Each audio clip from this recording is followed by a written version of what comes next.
Made it.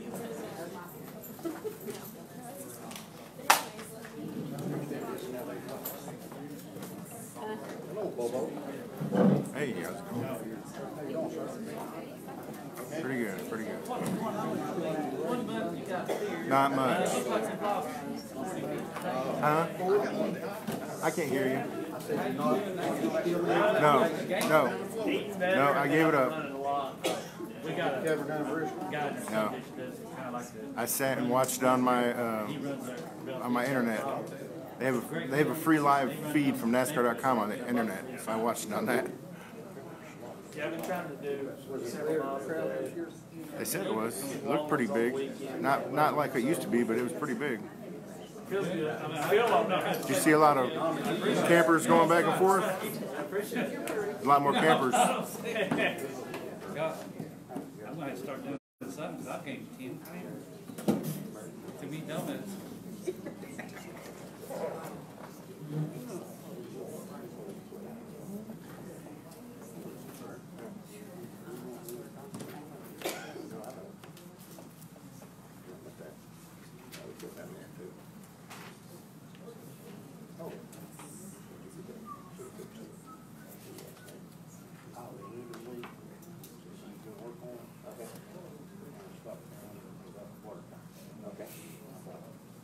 He is back.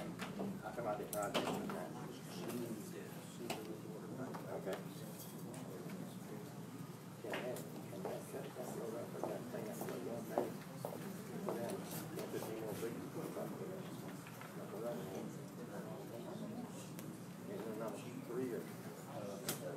I'm just saying, just dig it, you just go ahead and start this time.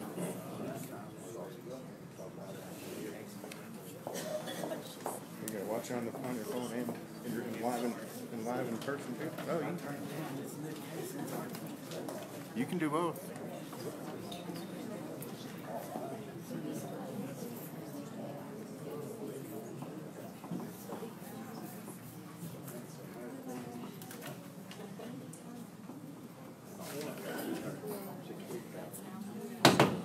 Mount Carmel Board of Mayor and Alderman meeting is now in session. Y'all rise for invocation.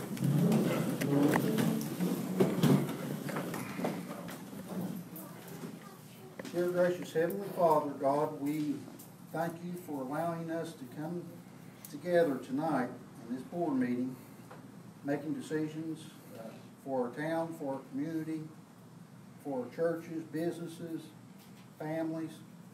Lord, I pray and ask that everybody makes the best decision that they can for the direction this town needs to go. Pray and ask that you be with those that are sick, those that are in need, and pray and ask that you be with us all. In Jesus' name I pray. Amen. Amen. All turn and face the flag. I pledge allegiance to the flag of the United States of America and to the republic for which it stands, one nation, under God, indivisible, with liberty and justice for all.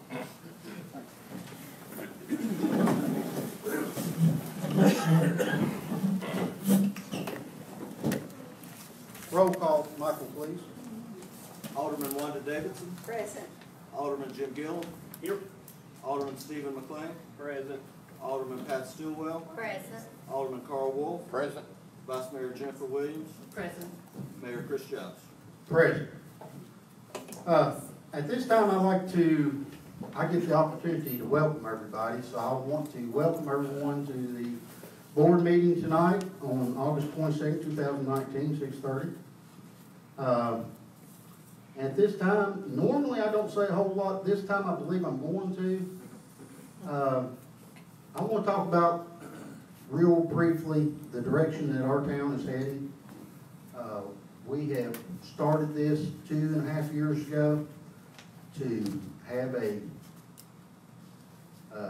city administrator, somebody that can stand in between the city employees and the board, take the politics out of it,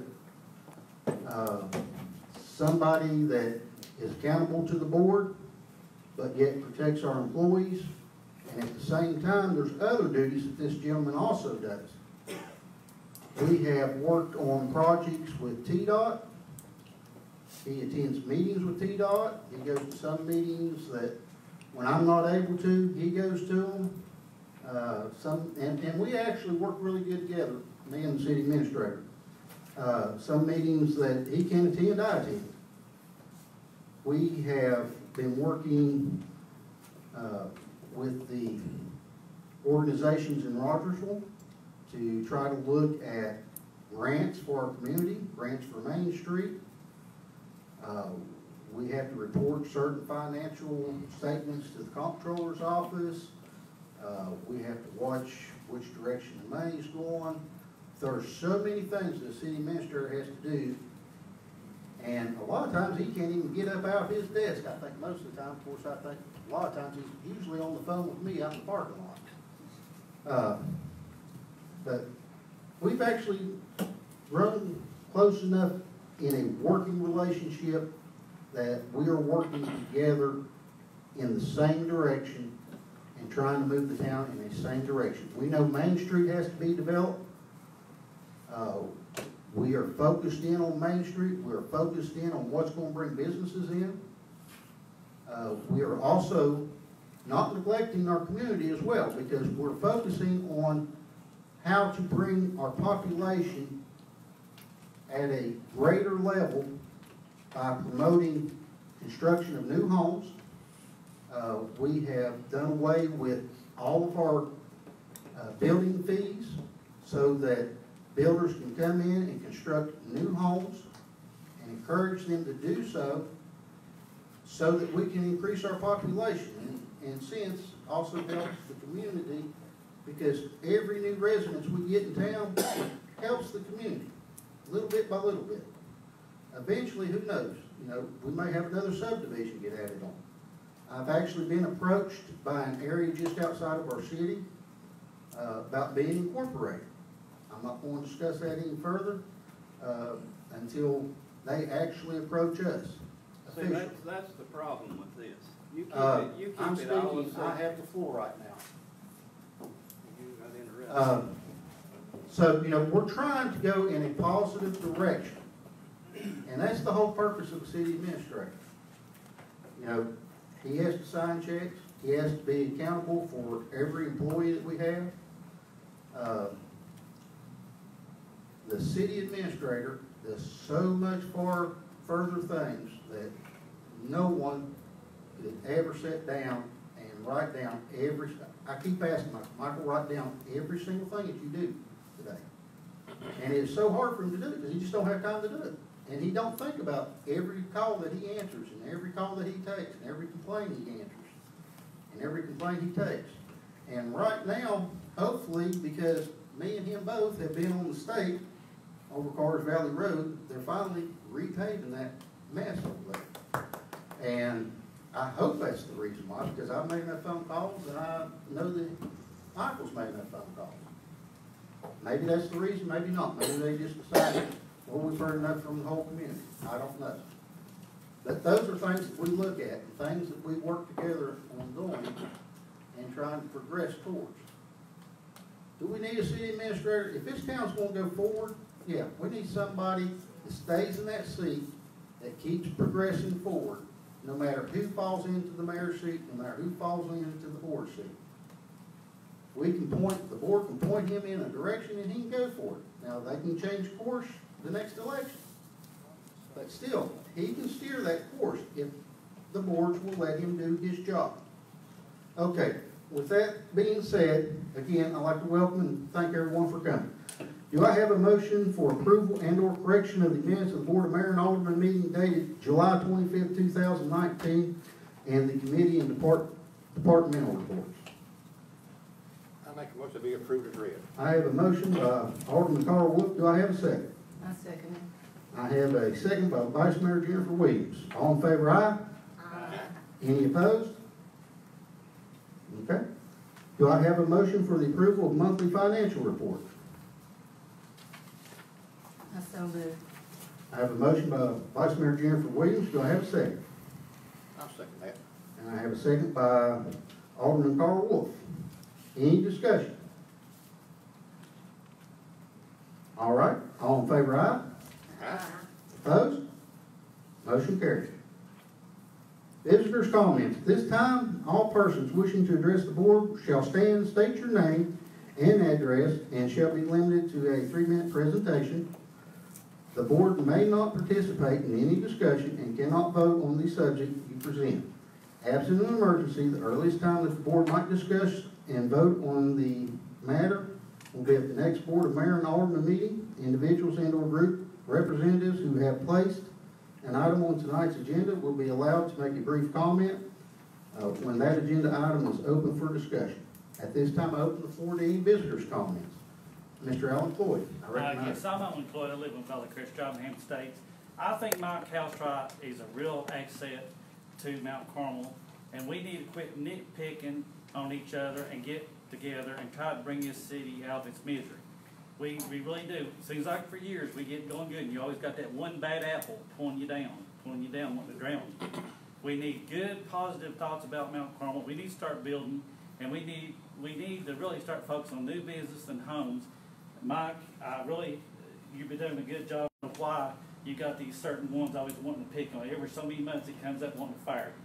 So I really think he's a good asset to Mount Carmel, and I wish y'all would leave him alone.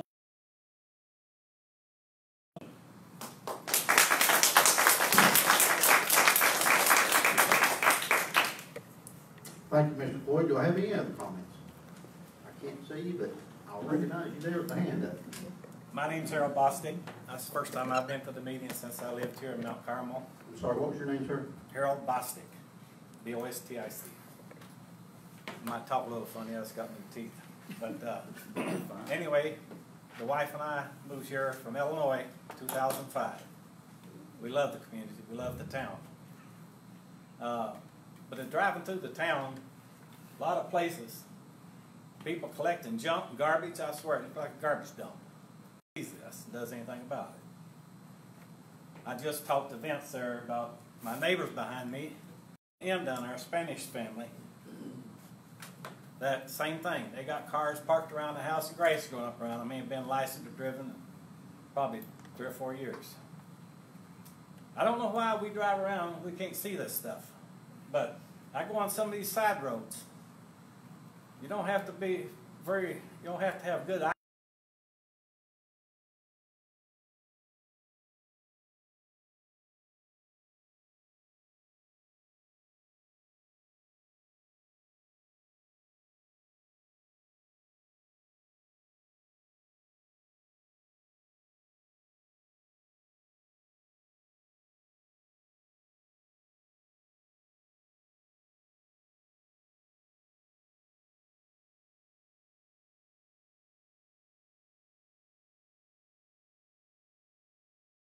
Something maybe could happen to clean it up a little bit, making it a more desirable town for people to live in. Thank you. Thank you, Mr. Bostic. Bostic, right? Bostic. Bostic.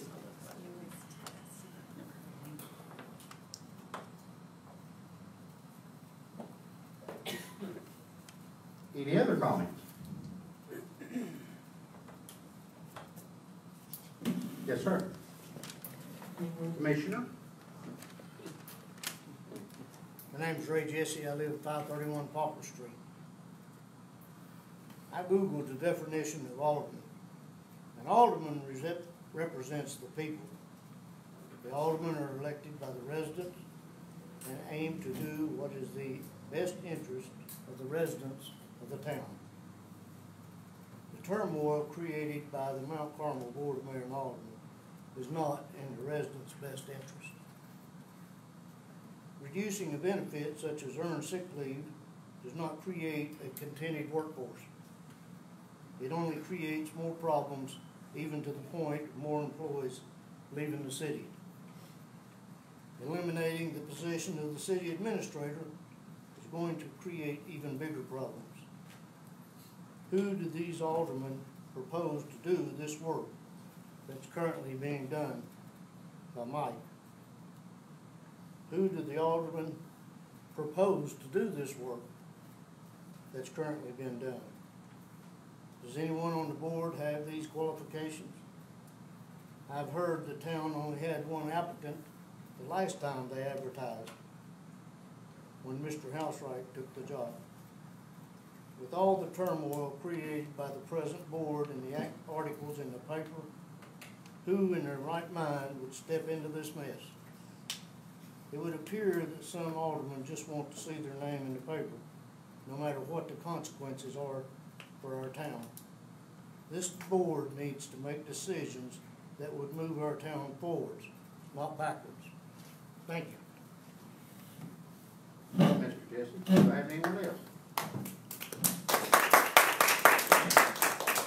If you don't have, can I make a suggestion? Can I make a comment?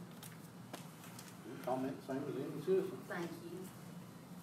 Looking at this agenda, and I appreciate all this board members, but I think this is one of the most ridiculous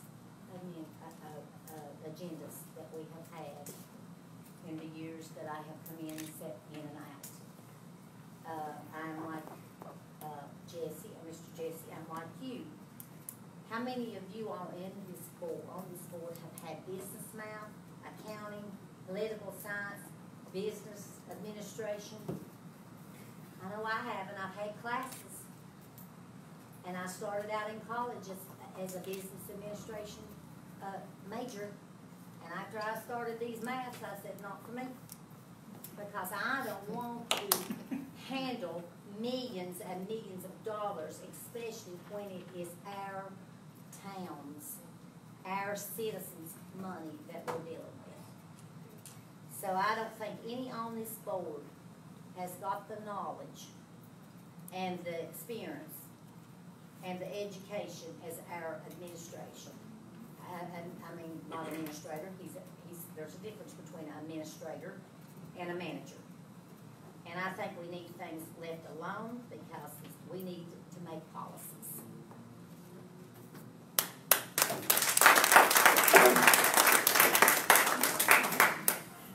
Thank you, Ms. Dillon. Any other comments? Okay, there being no further comments, we'll move on to old business, which we have none. That was easy enough. We'll move right on into new business. Ordinance number 19-488. This is an ordinance amending the Mount Carmel Personnel Policies and Procedures Manual to reduce the rate of sick time accrued. Do I have a motion? I'll make a motion for some discussion of this. Okay, I have a motion by the Vice Mayor for discussion. Do I have a second? I'll second that. And I have a second by Alderman Wolf. All in favor, aye? Aye. Floor is open for discussion. I would like to state that I don't believe we should be taking away any benefits from our employees. We already have difficulty keeping them here because our pay does not equal what other municipalities pay. We don't have the budget that some other bigger cities and municipalities have. So I don't think it's fair for us to look at their benefits and try to decrease that. Also, to let you know, since I used to be a state employee and a county employee, not here in this county, but in another county, the sick leave you accumulate then goes towards your time whenever you retire. So it increases their benefits at retirement if they keep their sick days and don't use them. So that's an incentive for retaining people and keeping them on the job and keeping them working.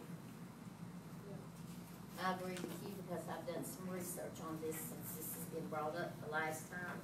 And you're right, they can accumulate those and have more as far as when they retire. And it does not cost the town any money to do this. Michael, could you enlighten us a little bit on your opinion of this? Wanda, honey, I can't hear you, I'm sorry. Is it on? I asked Michael if he would enlighten us a little bit on his opinion about this sick leave. Just want to put it on there. Can you enlighten us on that, Mike? Yes. What we presently have is a policy by which an employee accumulates sick leave at a rate of 1 day per pay period. So we're talking about essentially 26 days, 6 days, sick time a year. Admittedly, that is excessive.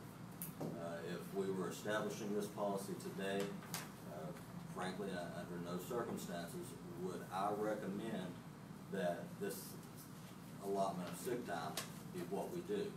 However, long before we got here, this was established.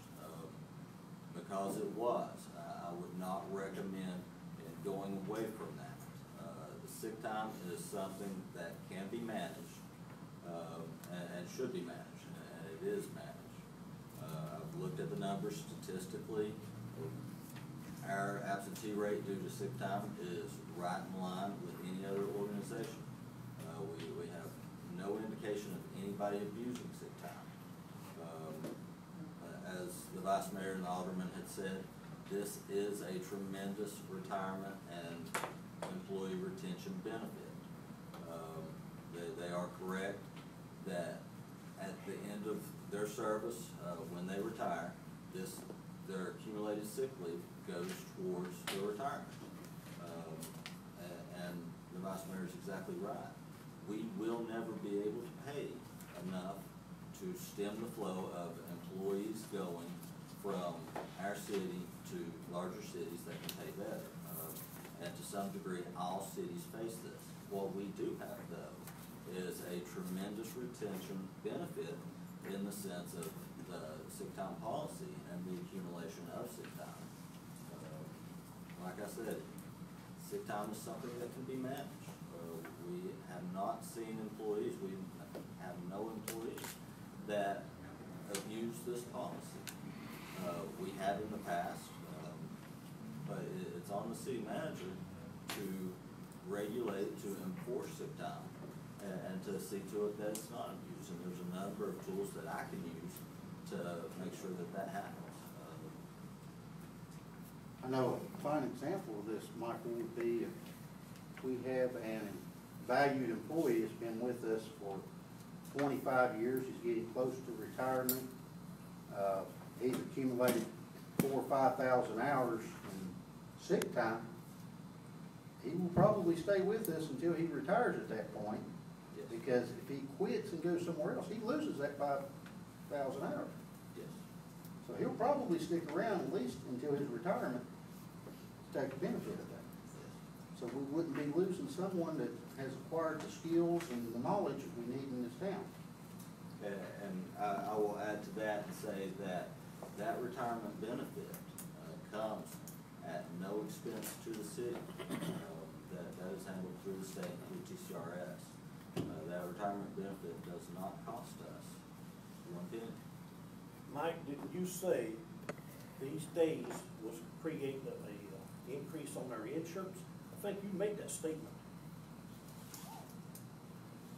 No, I have no idea how this would increase our insurance.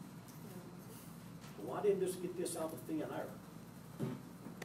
So I'll just make a motion, we board this to the next meeting, I will find that paper. I'd like to make a motion to drop this. Okay, we have a motion to postpone. Do I have a second? There is no second. Motion dies for lack of a second. I have another motion by Ms. Stillwell. What was your motion, ma'am? My motion is to drop this because we brought this up I don't know how many times.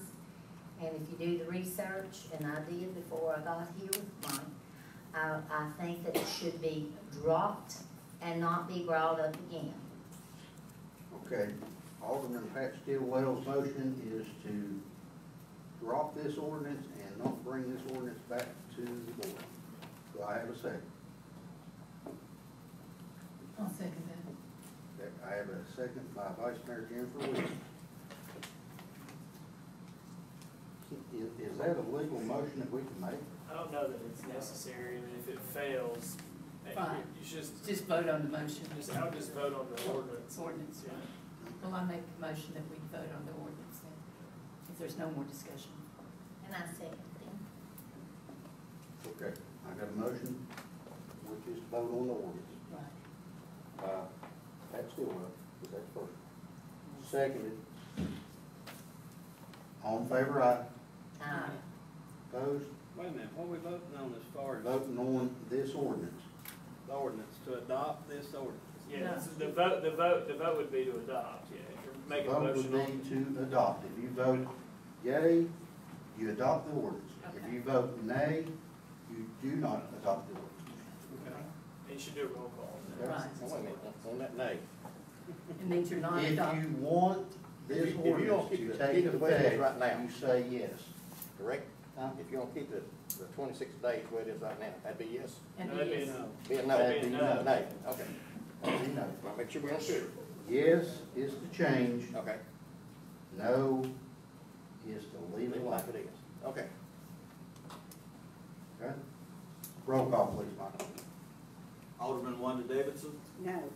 Alderman Jim Gill, Yes. Alderman Stephen McLean, Yes. Alderman Pat Stillwell, No. Alderman Carl Wolf, No. Vice Mayor Jennifer Williams, No. Mayor Christopher Jones. Nope. Okay. Motion to pass fails. And ordinance number 19-488.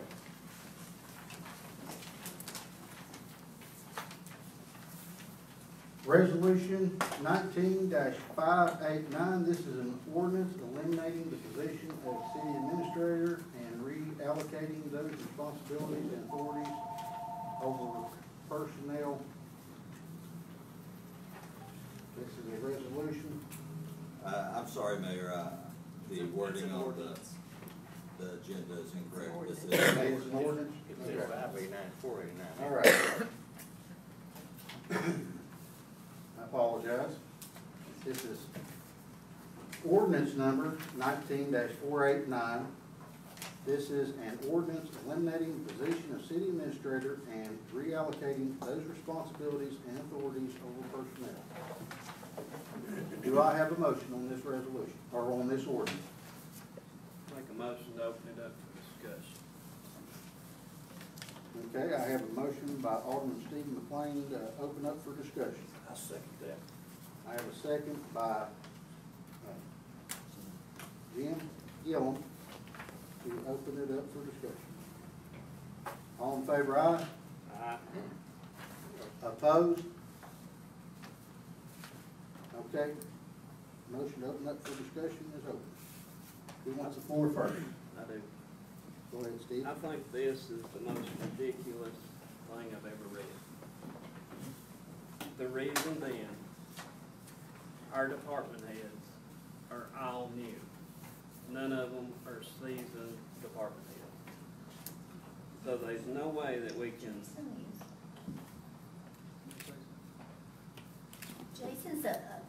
Jason's been with us how many years? 3 years department head. Well, I wouldn't consider that seasoned. But they are doing a good job. I don't think there's no way that we can put this responsibility on the department heads. And referring back to last meeting, I never mentioned a word about firing Mike Houseright. I have no intention of firing anybody in this town.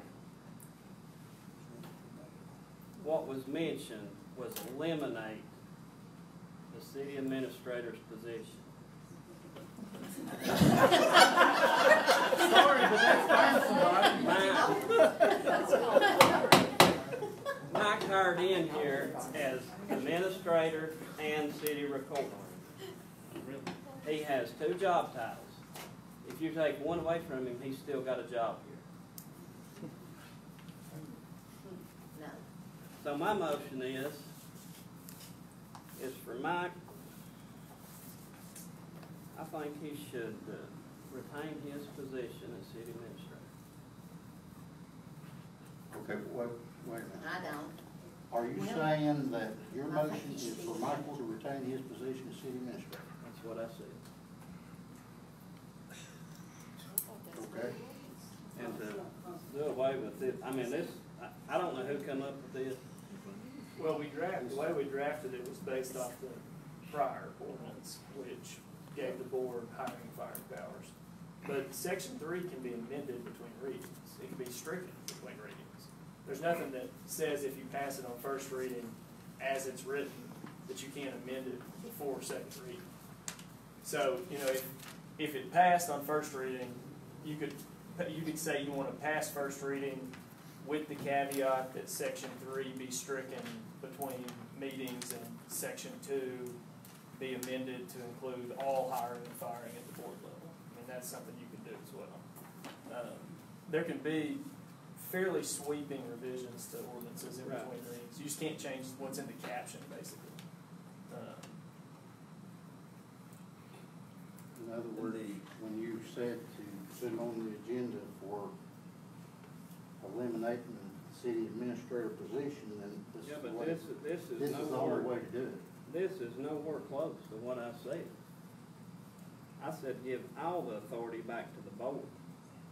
Here it gives it to the department heads to do the hiring, firing, discipline, and promotions. Our biggest problem with this board, we're not informed on anything. Everything in this We're town. informed, he sends us, Wait a when minute. something's going on, he sends us Let him have the floor. messages. Let him have the floor. Just like Chris was talking about something a while ago, I've not heard anything about it. I am totally in the dark. The only thing I know is the same as these people here when they come to a meeting. I get this agenda a few days before we come here.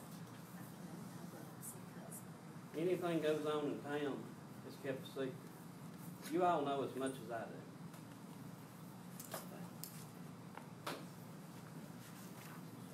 So as I stated before, I make a motion Mike retains city manager's position. Okay. Well, can I ask I have them a first? motion by Stephen McLean that city administrator position is retained by Michael Housewright. Do I have a second? You got it. And I have a second by Jim Gill. Any discussion? Let me make sure I understand this correct here. I don't know if I understand it. I don't either. If he stays city administrator, Wait a minute. Ron, can you clarify this, please? I call for question, let's vote on it. Well, that's fine, but someone's going to clarify it so I know how to vote. Mike retains city administrator position. City administrator, he's a city manager. There's a difference between the two. If that's the case, we don't have to vote on this order. Right, we don't even have to vote It here. stays. It stays city administrator. My suggestion would be he stays a city manager, and we need I to call for hire a question. city Okay. recorder. Okay, we have Let's a vote motion on and a that. second. Discussion. Any further discussion? If we vote in favor of the Discussion is over, I motion, call for question. if we vote in favor of the motion, does that mean he will not, we will not, and This ordinance don't pass. this ordinance doesn't pass? Is that what it means? Right. Okay. All in favor, aye? No, roll call Roll on that. call. Roll call, please. Alderman Wanda Davidson, I pass. Alderman Jim Gill, Nice. Alderman Stephen McLean, No. Alderman Pat Stillwell, Yes, Alderman Carl Wolf, I'm still confused. If you vote yes, he keeps his job. Okay, I'll vote yes, Sam. Vice Mayor Jennifer Williams, Yes. Mayor Christopher Jones. Yes. Motion passes. You got something, now I'd like to, Oh, You had to it pass? To pass. So you come back, So you gonna make circle it- back around, yeah. So, thank you. Alderman Davidson, did you pass or? yeah, should pass. Pass. And I vote yes. Alderman Gill. No. Alderman McLean. Okay. I'd like to make a suggestion, can I make a suggestion on something? Not now. I'm sorry. It's about. When we get to the end there, in the Alderman comments, then we can make a suggestion. Moving on, Alderman Jim Gillum, money expenses. I'll make this real quick for you. This town, I don't know how long we've been paying, you could ask Tammy over, we've been paying these cell phone bills for these employees all over town. I think every one of them's got a cell phone except one. I don't like to send taxpayers' money going for people's cell phones. Now, I don't know how y'all got this set up. You pay half of it, they pay half of it, or what? Maybe Tammy can explain this. But I am here to make a motion on the floor. We stop paying for these daggone cell phones. Okay, so you're making a motion that we eliminate paying for any city cell phones. I'll clarify that. I missed one. The department heads, they need one. Other than that, ain't nobody needs one. Like Jason, the chief, people like that, they need a phone, I guess. But all the rest of them, they need to turn them in. What are you gonna do when one of these people out here that's mowing and they get hurt and they have to Okay. have to do anything? Wait till we get to the discussion. We're gonna have a discussion. Wait till we get to the discussion. I have a motion by Alderman Jim Gillum to eliminate all city cell phones except department head cell phones. Is that correct? It is. Okay. Do I have a second? I'd say. I'll second it. Okay. I have a second by Steve McClung. Okay. Now for discussion. Now you've got the floor. Okay. What are you gonna do if we have one of the mowers out here, which is a very dangerous job in the summertime, and they're out here in the snow, people running by, and they're out by themselves, and they get hurt, and but yet they've got a cell phone in their pocket to tell them, hey, I need help. So I think they need to keep their phones for sure. The city workers they do the hardest job in the town. Can all city employees carry a two-way radio? Jason, can you answer that for us? Well, do you guys have two-way radios? We do have two-way radios, but they don't pick up all over town. They don't pick up on the backside of Independence and North Valley, several places they don't pick up. Does cell phones pick up them spots? As far as I know, they pick up everywhere in the city, as far as I know. Mike, do we have any kind of bundling, like for the cell phones, where they're not quite so expensive, or? We do have a business account, so we have a government account which falls under Verizon Business Account.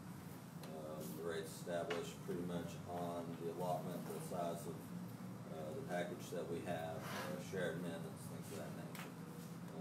We are looking at reducing services, making sure that we're operating as efficiently as possible. For example, we had a number of air cards for people so that they could be provided mobile internet access. Those were $50 a month. Roughly, most of our cell phone services cost about $50 a month. The air cards likewise were $50. We just canceled those. That was 6 units, so that's $300. Typically, our bill has run around $1,300 a month for cell phone service, and through some changes that I just made, we effectively dropped that by about 30%. So our bill should be running around $1,000 a month now. The last bill I got here was dated August 7th, $1,670.65. That's a lot of cash. Yes. That's a lot of cash for the taxpayers to pay back here, and that's not right. Now, I think $1,670. $1,670.65. And it's down to what now? It should be down about $300. $1,300 is still a lot of money for cell phones. There ain't nobody pays my cell phone bill. Well, I mean, if they want a job, they just have to go with with what you got. And undoubtedly, $1,300 a month is a lot of money. The only thing that I know to say is it takes money to operate a city. It is not an inexpensive endeavor. Safety. Hey, if they wanna do it, then let them go ahead and run out of money when they come to a tax increase. We'll see where it goes then. Right now, take a vote on it, see where it goes. Is that a motion to call for question? Jim, What's that? is that a motion to call for question? Sure, go ahead. Do I have a second? I got a second on that motion. Call for question. Oh, I'll second that. I got a second, all in favor, aye? Aye. Opposed? Okay. Roll call, Michael. Alderman Wanda Davidson, We voting to keep them or not keep them? We're voting to take cell phones away from everybody except the department heads. No. Alderman Jim Gill, Yes. Alderman Stephen McLean, Pass. Alderman Pat Stillwell, No. Alderman Carl Wolf, No. Vice Mayor Jennifer Williams, No. Mayor Christopher Jones, No. Alderman Stephen McLean. Abstain. Why do we even have a meeting? All we're doing is giving money away. Why have a meeting on this stuff? Give it away. Jim?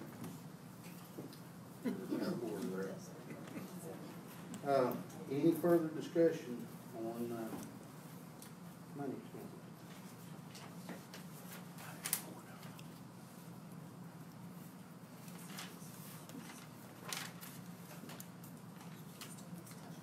Okay, there being no further discussion, moving on into brush truck. Alderman Stephen McLean. We need to make a motion for discussion on this, or how do we need to open? Well, for right now, discussion? the way it's addressed, is whatever you're bringing about the brush truck to the board. I'd like to discuss the resolution that we currently have on the brush truck. That'd be my motion. I'll second that. You want to bring back to the floor? Yeah. Okay. Which is, what ordinance on that? I don't have the brush truck resolution included in the package. Okay. Steve, is there any way that I can ask you to postpone this till the No, next we're gonna board discuss it. meeting, or, because I don't even know what the ordinance is? I'm gonna discuss it tonight. Okay. Do you have the ordinance? I know. I turn this in to our city administrator. That's his job. That's what he gets paid for. But I don't We think have a we city need what you manager wanted on to this. discuss. If you don't, it's the ordinance in it. I can quote it. Okay.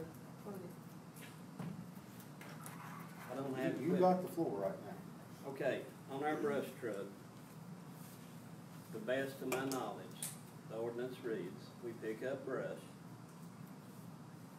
on large items once a month. That's the way it's been for years. If I'm wrong, Jason, if you can remember, correct me. I really don't, honestly, tell you the truth, I don't know. But I'm pretty sure that's what it is. But my biggest problem is, I've had stuff out for 3 weeks. 21 days. And it was picked up, I think, today. I've not been home, I'm straight from home. There's a lot of stuff that's left or put out on the street that we shouldn't even be picking up. I mean, people tear their deck down and they throw it out on the street. We don't know whether they done it or contractors done it. There's a lot of trash, just bag trash. If it's laying there, our brush truck picks it up if it's in the bag. 'Cause I'm sure they're not gonna tear in it to see if it's leaves or trash. I think that's one reason our town is looking trashy, as one of the residents here talked about. So my motion is to either enforce the resolution we have or put another truck in service to get this done.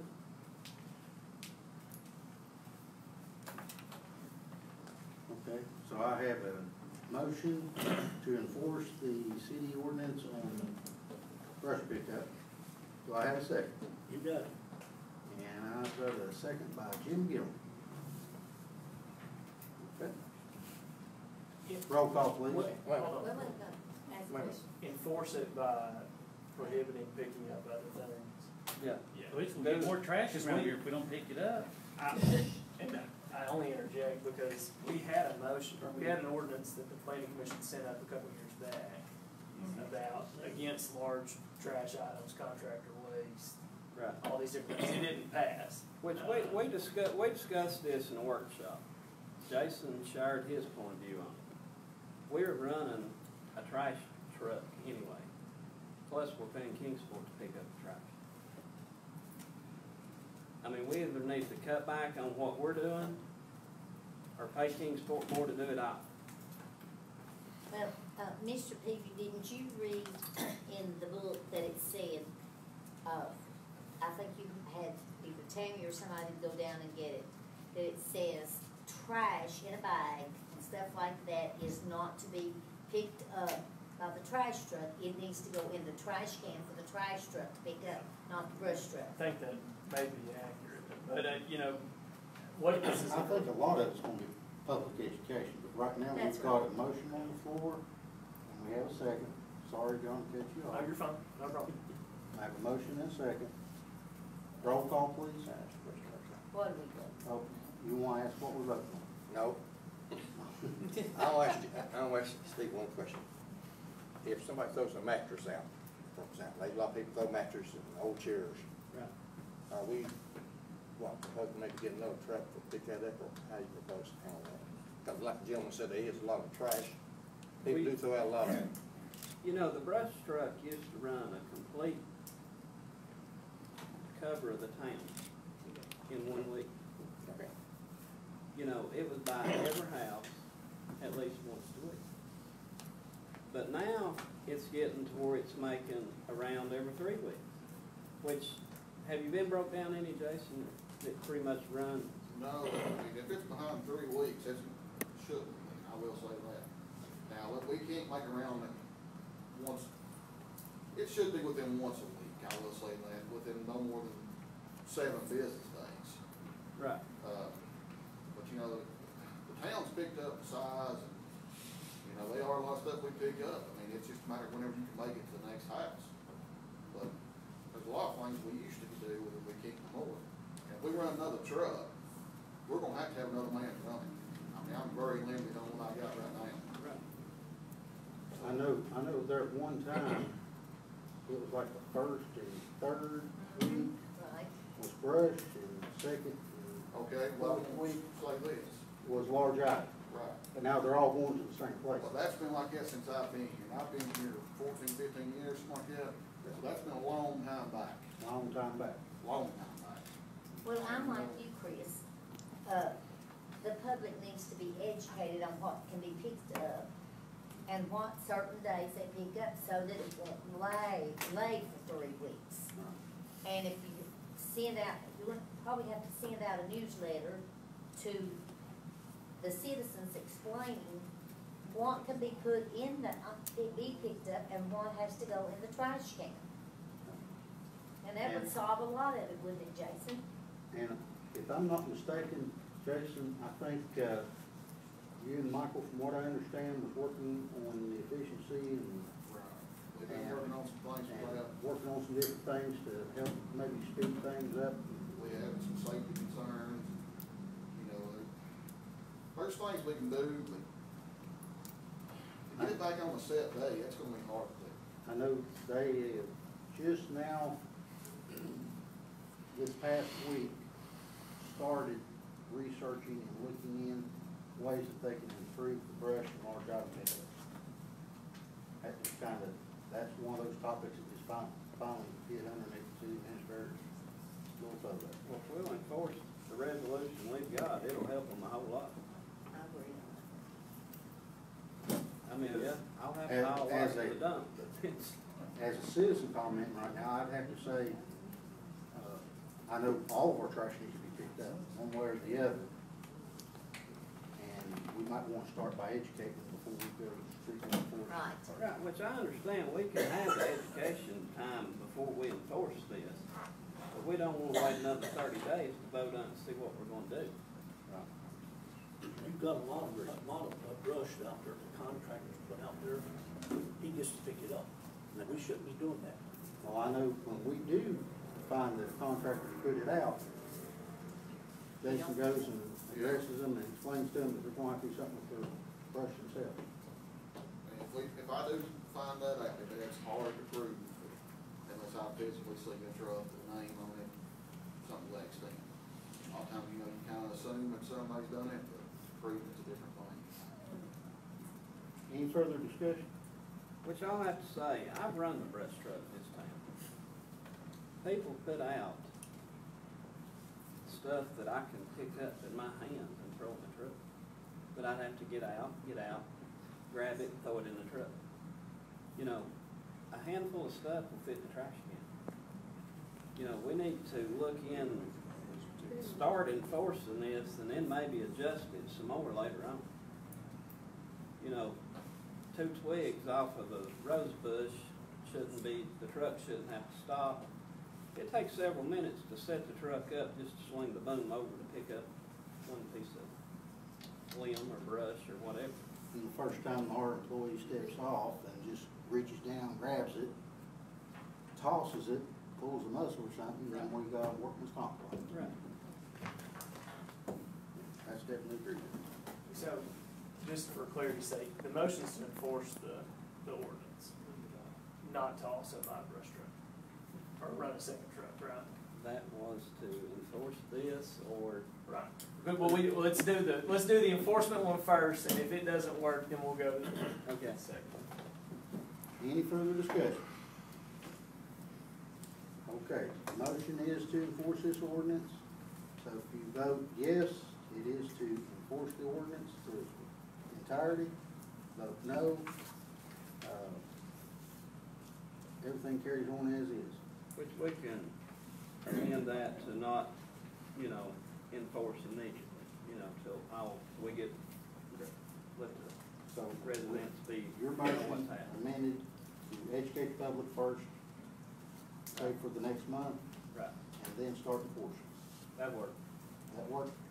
sounds good. Okay, motion is to enforce the ordinance of brush pickup, large item pickup, educate the public for the next month, and then begin enforcing it to its entirety. Roll call, please. Oh, wait a minute, do I have a second? Do I have a second? I thought I seconded that. You had a second. Second, the initial. It's modified. Okay. Roll call, please. Alderman Wanda Davidson, Yes. Alderman Jim Gill, Yep. Alderman Stephen McLean, Yes. Alderman Pat Stillwell. Yes. Alderman Carl Wolf, Yes. Vice Mayor Jennifer Williams, Yes. Mayor Christopher Jones. Yes.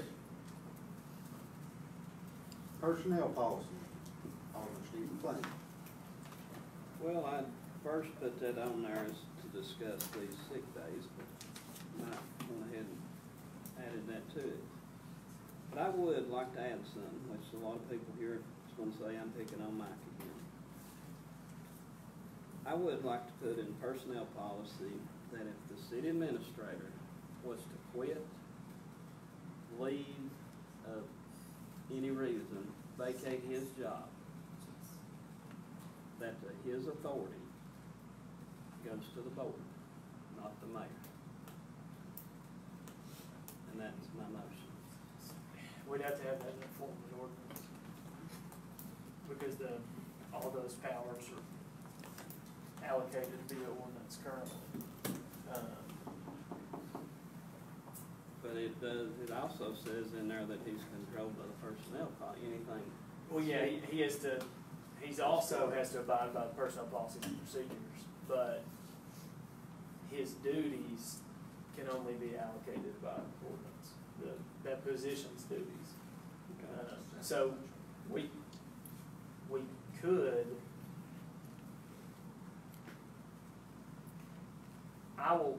see what we can do with respect to an ordinance for next month's meeting. And I'll let you know. Okay. But if he quit or something, or leave or whatever, we'd still have to turn around and hire another city administrator. Yeah, but are you gonna hire them the next day? I mean, I know Chris don't want all Mike's responsibility either. I wouldn't think so. Well, wouldn't want it, but Well, hopefully he would not give now. a I'm kind of notice. used to actually working with me. Yeah, hopefully. Hopefully he would give a notice But- and you would but- rehire his position. Yeah, Pat. absolutely. But now, you gotta take into account that employees, such as Tammy or whoever, when a situation comes up and they need an answer, they can't wait for the entire board to sit down and meet at the same time. I mean, Yeah, I they mean, have to report if to one. something was to happen, the board will have to appoint somebody to handle daily operations. I mean, that's the way our charter reads. Yeah, and right now, you know, like if Michael's sick, if Michael's out of town, then it reverts back to the mayor until, he gets back to town or. Well, that's not in writing that I can find. Huh? That's not in writing. Well, I mean, with respect to absences of the city administrator, the only person that would be able to perform those duties would be the mayor. Right. However, we haven't specifically said that's the way it functions, and I understand that. You know, with the mayor and the vice mayor, that's automatic. In a strong mayor form of government, if the Right. mayor is not available, the vice mayor assumes those responsibilities. The city administrator just has those job duties presently. So I see your point as well. But, and to answer Pat's point a second ago, the reason behind this would be that if for some reason Michael were to quit or leave, his duties would revert to Chris based on statute. So he was wanting to preempt that step. Does that make sense? Okay. I mean, and that's not just for Mike, that's for way on down the road. In the future, Right. any city administrator that the Yeah. town has. But the only thing I gotta say to that is, it needs to be the board's responsibility to hurry up and hire someone in that position, or get someone hired into that city manager position. Right, but I mean, But, you know, You you can't know, have, everybody knows The that town Mike was reported- to walk out tonight and say, I quit. We ain't gonna get nobody in that position in the next 30 days. no, So you got 30 days worth. no, but the department heads have to have someone to go to answer the questions, that's all I'm gonna say. Go ahead and drum up, something Yeah, in the I'll form of an ordinance. like I said, I can check and see what we can figure out, and I'll work with you, Alderman McLean, as well. I can pass it back and forth between. Since we're on personnel policy, I'll go back to what I was gonna ask. My suggestion. Mike's got enough responsibility being a city manager without having to deal with the city recorder. My suggestion is that we hire a city recorder. Well, you got money to spend, Winston. I sure do, and you got a mouth to run too.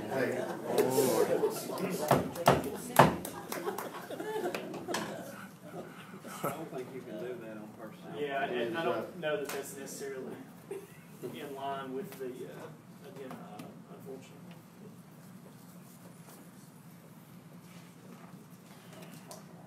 But it is something that we can consider at the next meeting, if you so choose. Like you said, it is something we consider at the next board meeting. Moving on, parking lot, fire hall, Steve McLean. Have we done anything on that, Mike, as far as, I know you sent an email out, said you might have to have a compaction test and a drainage study, and Well, it's been quite a while ago. no, we have not, done anything in regards to the parking lot. And while there is that need, as far as the city's administration,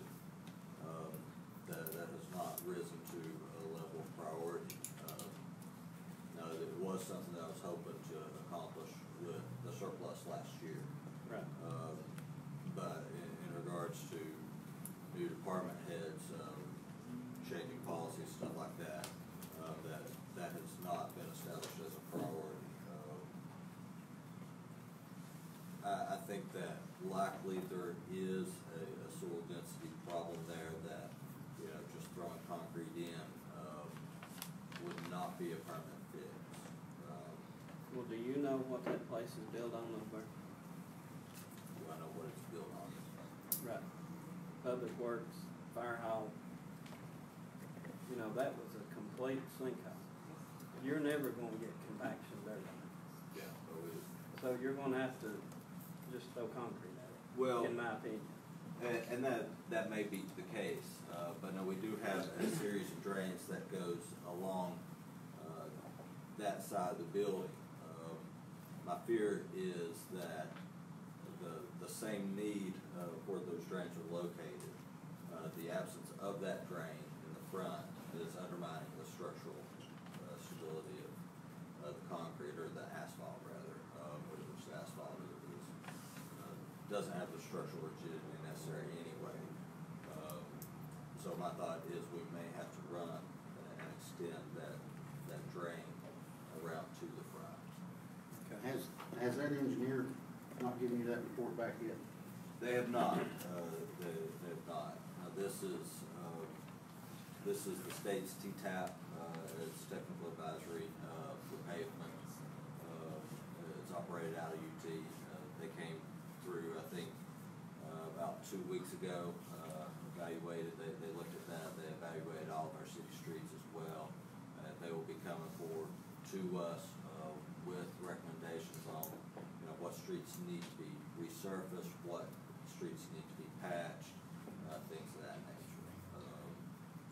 Including our parking lots. And, You know, and this is- possibility of how to actually fix some of it. Yeah. This is getting to be the end of August. The parking lot will not make it through winter. I will say this, Steve, I did happen to notice, and I don't know if you've been over there lately, Michael, but it actually looks like we've got a little mountain kind of growing up in the middle of it now. Yes. It might become a safety hazard as far as vehicles pulling in. You know, why can't we dig this out and Put some gravel in it for now. pour concrete, fix it, and you're done with it? Mike, did he mention Because- anything about maybe there might be a cave down under there or something? Cause you know, we've got so many caves around us, that thing might be with it. I know, that was one specific thing that Michael asked him to look at, was a solution to whether we concrete it, whether we concrete with rebar, whether we concrete it with, whatever specific type of concrete they wanted to put in it.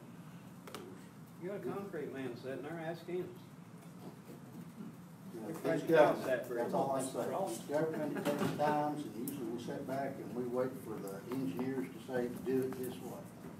I make a motion that we dig this out, fix it within, in-house, after mowing season slows down. Okay, I have a motion It for will be Steve just Blaine a that- fraction of the cost of what it would be to hire it out. Okay, I have a motion by Alderman Steve McLean to dig this out, fix it in-house after mowing season, and, do it in-house. I'll second that. I got a second by, Jim Gill. Roll call, please. Yeah, just one question right quick. Yep. Years ago, before that park hall was built, there was a house set up on the hill right behind that. There was a creek through there, and there is some water lines in there. I don't know if you're aware of it or not. Yeah, all the drainage is already under concrete. Right. It's But- under, But they way was, up on the building. you know, when the building found, we lived up on the hill there for years. Right. But all the drainage that they're talking about around the building, it's already under the first pad of concrete coming out the doors on the street side. Correct. We've got one water line that runs from the street inside the building to fire hydrant sides. They're not actually a fire hydrant in the building. Steve, what you like to go recommend? Dig it out, cut riff rock, then lay the concrete to it, something like that? Dig it out, you have to have at least 8 inches concrete. It's roughly 70 to 80 yards concrete. I think's what we figured. I've sweat several nights since then. And so be a pretty good sized dig over there. Steel on 2-foot centers. I mean, if you're looking at 70 yards of concrete, If you're gonna discuss us having to do it in-house, then that's what we hired our public works director to do. Let him do his job and do it in-house. Fix it. we can't do it right now. They're covered up mowing. They can't even get the trash picked up. But that's what your motion's gonna be, What? to fix it in-house. Yes, fix it in-house. And the roughly the cost on it, 70 yards of concrete is about $8,000. You hire it out, you're looking at $25,000 to $30,000 to get it done.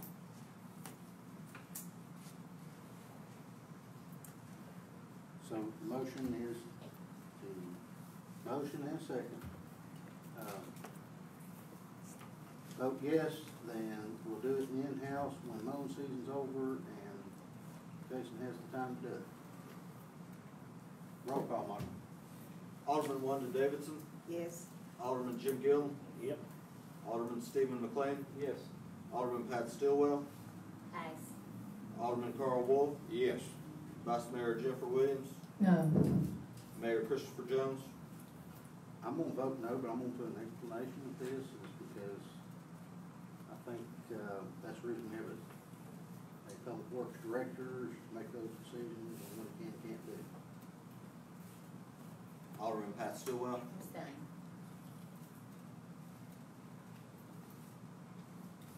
motion passes. Motion passed. Okay. Employee raises.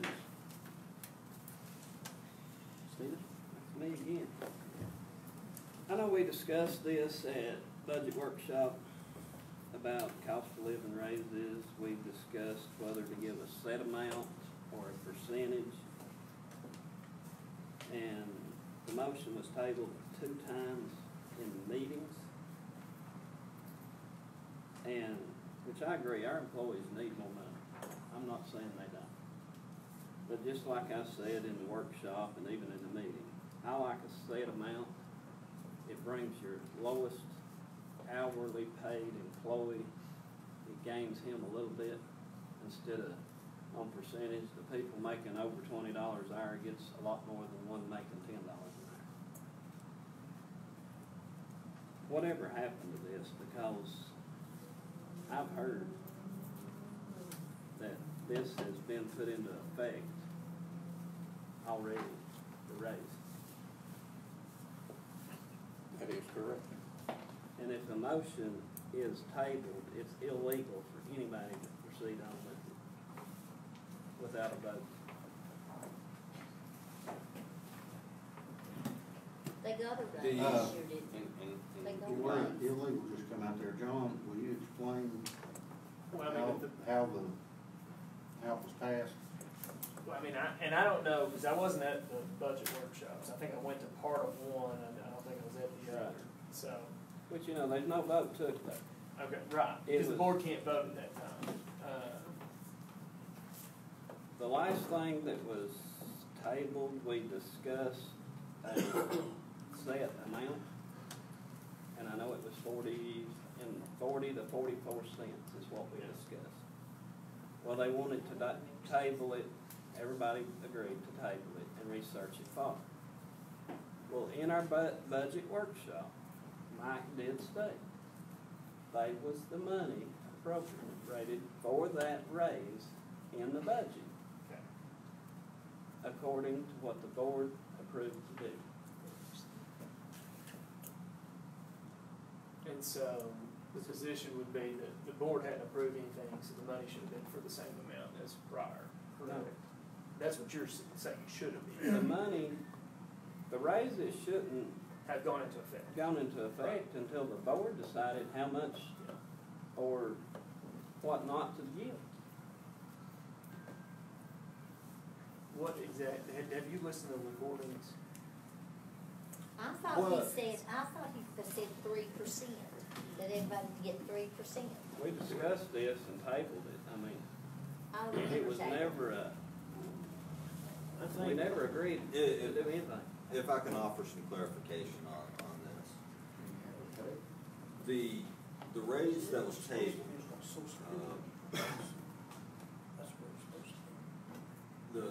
raise that was tabled, I believe that was the February board meeting. And what happened last year, there was budgeted a 3% cost of living increase for all employees. I told the board, if you will leave this in the budget, then I will not distribute this raise. It was 3% cost of living. We can examine the budget after 6 months. The board can see where we stand on spending and then determine at that time whether they want me to distribute the 3% cost of living increase. That was brought before the board in February. The board took no action. There were discussion of revisiting it in the workshops. Because the board took no action, because we went straight into budget workshops and we never revisited the issue of the 3% raise. That 3% cost of living increase for fiscal year 19 was never distributed. Now, this year's budget, fiscal year 20 budget, did include a 3% cost of living increase. I was asked about that within the board meeting or within the budget workshop. Specifically, does this budget include raises for employees? And I said, yes, it does include raises for employees, and it includes a 3% cost of living increase for all employees. That was included in the budget. I made those statements within the budget workshop. I believe that I made that statement in direct response to a question that Alderman Stillwell asked about that. Because that was approved through the budget process, I did distribute those raises, or those cost of living increases rather. The question of the 3% that I raised in February was never distributed. The employees never received a cost of living raise for fiscal year 19. Mike, in one of those meetings, I said, if you're gonna give a raise, it should be what the people on Social Security gets. Correct. Now, they only got, I think, 2%. I don't think I got a dollar out of it, but that's what they should have got, 2%. If that's what we get, that's what they should get. We didn't vote on it. You can't vote on it in that, special meeting. You don't get to vote up here anyway, because we don't never see nothing until it's passed back. Go ahead. I'm done. Tammy, does it specifically say that on that budget? That was given to the alderman to pass?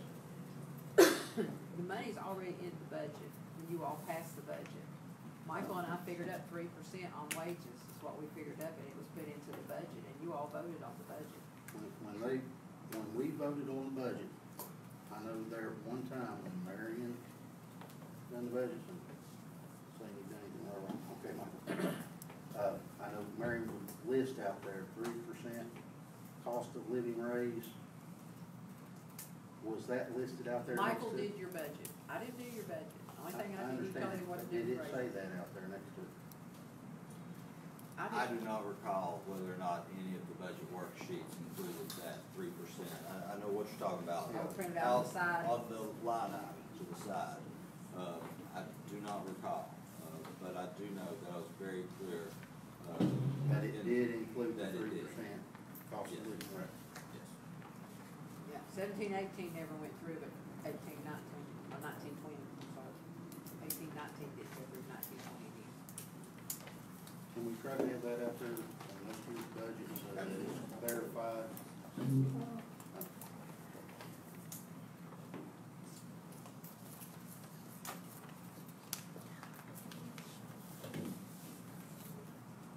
And I will add, if I remember right, Michael, you've not even had a pay raise, have you? Other than 3%. 3%. So you actually assumed the additional responsibilities. We discussed the 3%. Never even. I was the one that brought it up.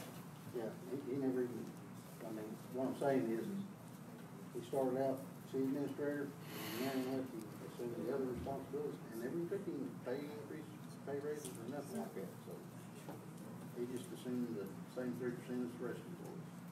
try to. But you know, I think, no offense to Mike, I think that's conflict of interest on giving percentage cost of living raises when you're giving yourself one. I thought that's why we was voting on this prior to.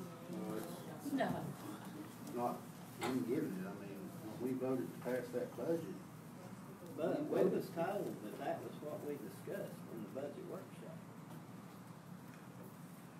And I mean, most people, if they're gonna agree to give themselves a raise, if everybody else is getting one too, I mean, you're gonna go for it.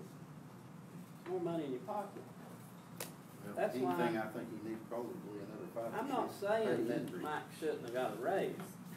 I'm just saying when you're sitting there deciding, well, do we need to give 3% or 1%? Well, if it's gonna benefit your bank account, you're gonna give 3%. I think that should be left up to the board like we voted on, or tried to vote on. It ended up getting tabled prior to the budget workshop. Well, we voted on the workshop, we voted on the budget, so, and it passed. Should have called it in. Yeah, let's try to work on that in the future. And I would like to address the issue of, you know, establishing something that financially benefits me. Fiscal year 19 budget was a contentious budget. Writing it, obviously, it started out with a major deficit. There was discussions at that time of laying off employees to reduce the budget. There was a lot of discussions about how we can reduce that budget. From the very beginning,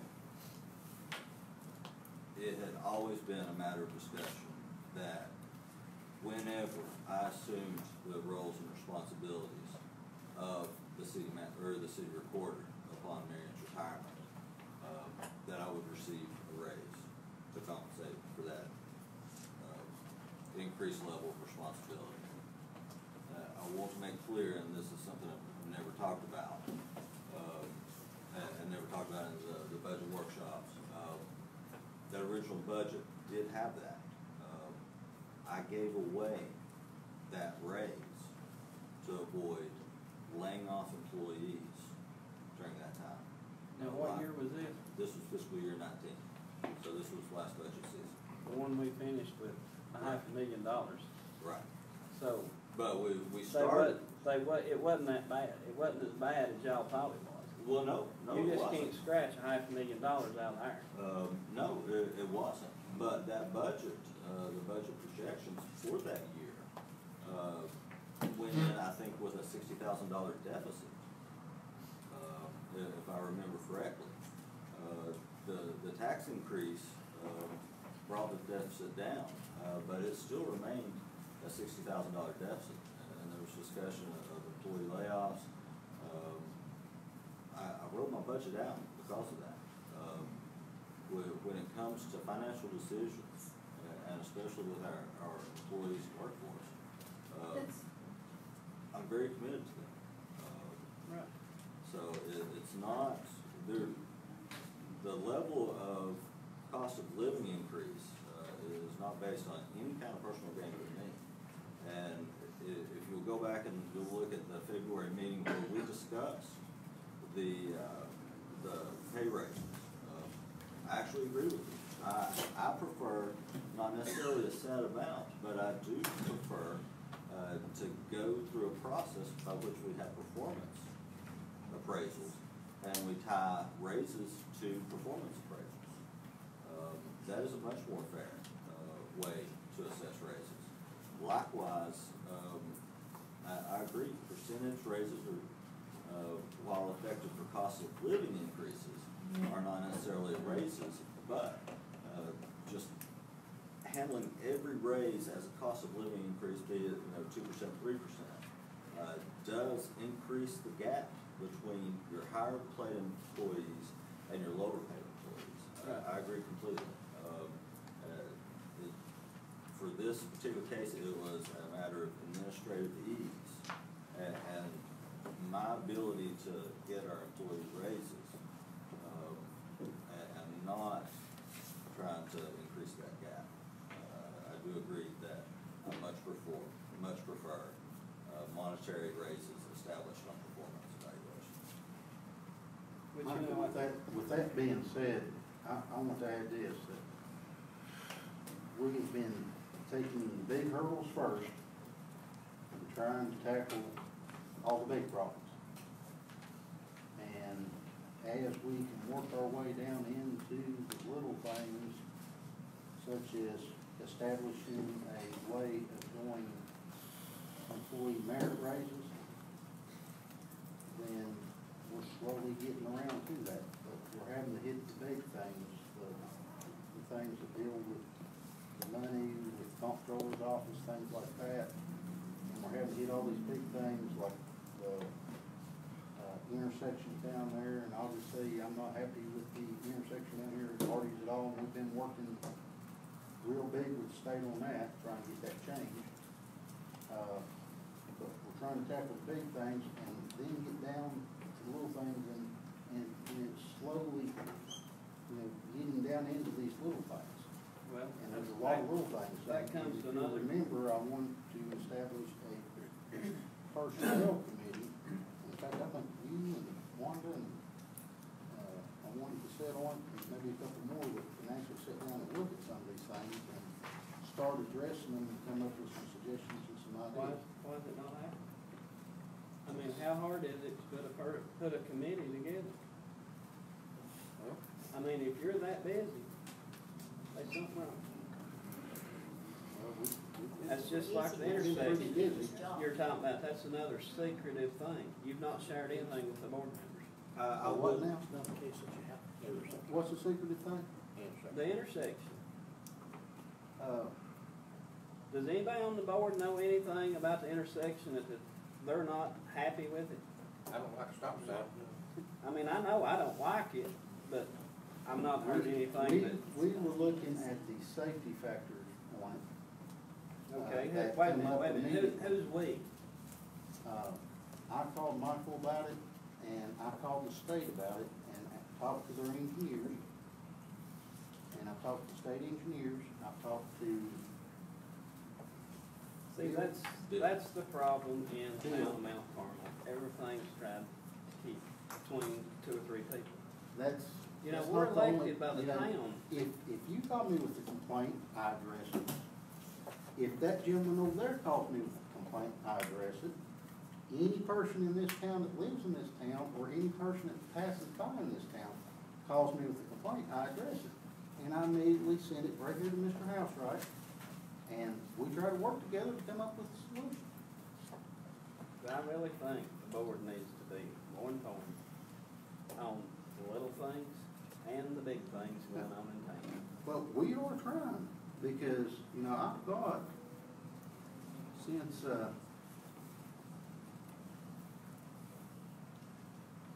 can look them up right here.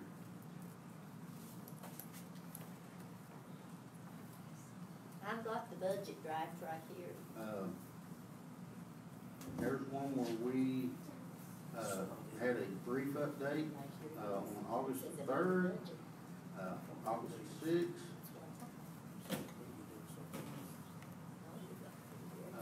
July 16th,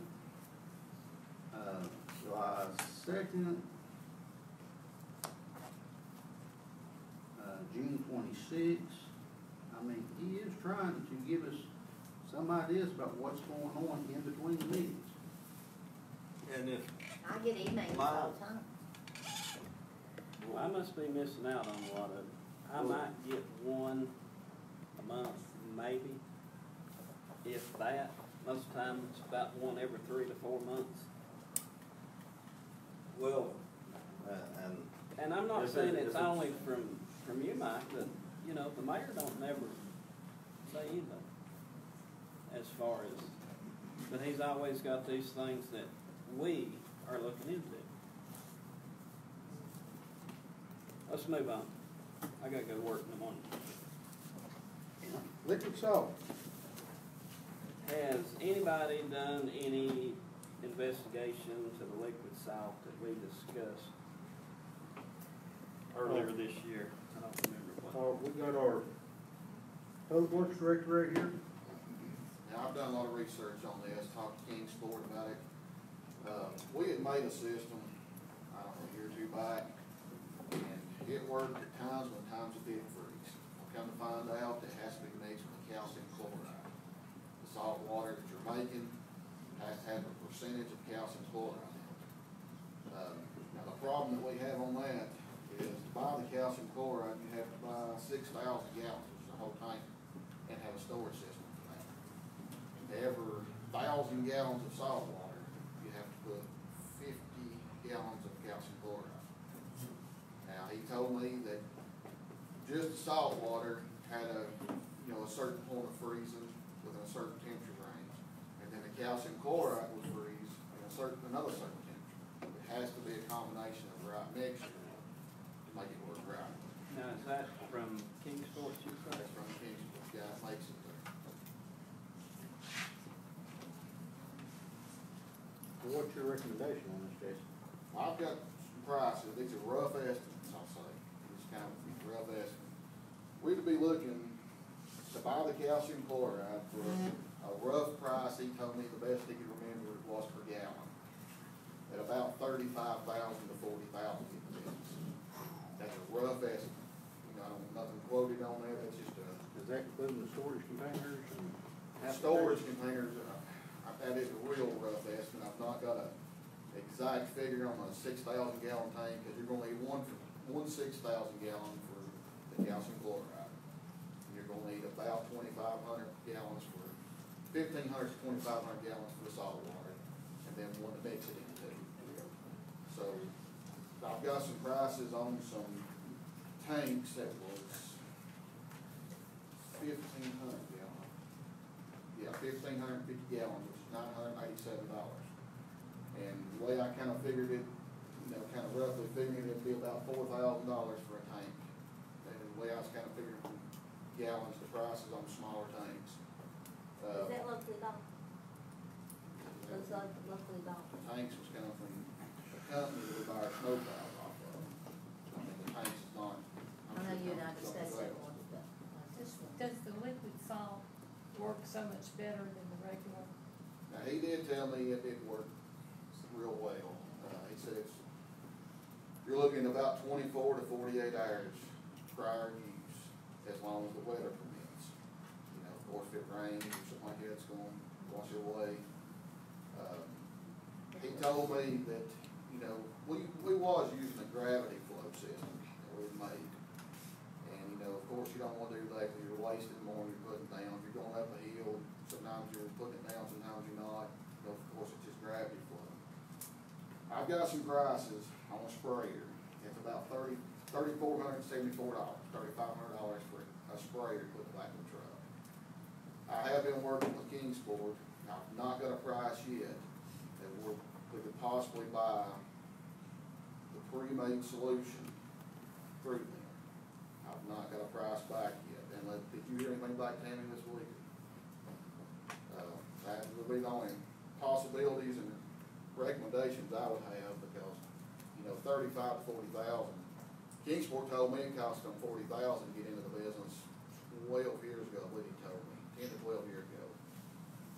And Can you give us a spreadsheet on the costs and stuff on it, and what your recommendation is by the next board meeting? Oh, yeah, I'm gonna take that. Well, just in writing to each individual alderman, so we have it in front of us. On my recommendation. On what your recommendation is and the cost. I can do that. I can get the price from Kingsport, what it costs to buy the solution. If it would be okay, I'd like to be involved in the recommendation process before it. Oh, absolutely. Well, I would like to say this. I went to TDOT over in Johnson City back when we first discussed this in February, March. I looked at their system. I'm not saying Jason's system's not right that Kingsport uses. Theirs is 100% rock salt. It's got no additives to it. They run rock salt through a guess you'd call that a melting bed, which is just a steel bed that water's in and the salt's coming through it, and it's got swimming pool pumps that pumps it. That's what the state of Tennessee spreads on the interstates. That would be a good place to go look at their system. I know it's way outdated, but not, you know, we don't have to go plumb into buying liquid from adjoining town. And another thing I found out through over there, which I helped make it here in Mount Carmel. I don't remember what the little barometer type thing that you check the salt content in the water is, what it's called. But the guy at Johnson City told me 87, I think, is a goal thing on the reading. He said if you go above that, which you think 100% salt would freeze less at a lower degrees than less salt in it, but it actually goes both ways. 87 is at 4 to 5 degrees below zero before it even starts to freeze. If you go to 90% salt in it, it'll freeze at 12 to 15 degrees. More's not always better on that. But they've got a real interesting system set up over there to not, I mean, you can tell it's not real expensive. And they do gravity flow everything out of the like 3,000 gallon tank, which I know that's way too big for us to handle here. But I think that would be a good place just to go by and look at their setup, see how they do it. And you are right about the percentage or whatever it reads in on that meter. I actually found the file that when we done that last time today. He told me the same thing he just now said. It will, you know, the right percentage is a better formula, I guess you could say, you know, for the right temperatures. But I'm just going by what the guy in Kingsport that makes it told me. You know, he said that, you know, they've had deals with it with just the pure salt water will freeze, or just the calcium chloride will freeze. It has to be basically a recipe to the per area. I can give you his number, his name. I'm sure he'd be willing to talk. I talked to him once. And another You and I were thing, supposed to KDOT meet with him. stores zero amount on there. As they make it, they load it on a truck, They can make it as fast as they can spread it. That was amazing to me. Rogersville used that same system, that's where that patent come from over there. From Rogersville, they used regular salt. Well, I found the file on all that stuff today, that their machine, paperwork we got on their machine, and, you know, read up on it a little more. It's been a day or two since I made it, but he's right on the percentage. It does have to be right, but according to the guy at Kingsport, that's still, he told me that they've had, I hate to quote him on this, I don't know if he told me this or not, but I'm pretty sure he told me they've had incidents that the salt water was freezing from those intersections, that they mix it.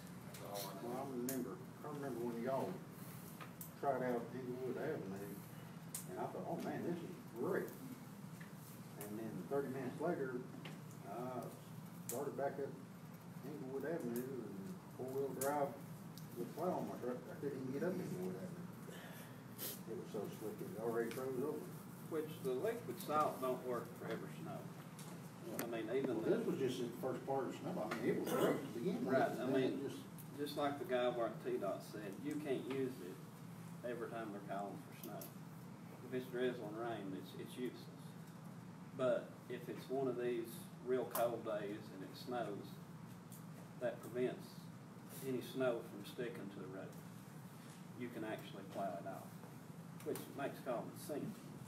You know, but the cost is the biggest issue for us.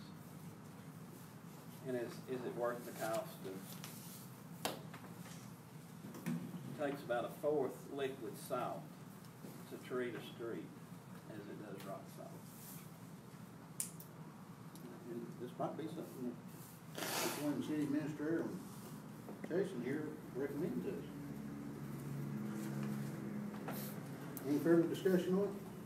I'm good with that. Michael, insurance on the wrecked fire truck? Yes. That has been included in your packet. Essentially what this board has is a decision to make in regards to whether or not they would like to accept the claim with provision of we keep the fire truck, or whether they accept the claim in which the fire truck is removed. And there is, I believe, about a $700 difference in those two claim payouts.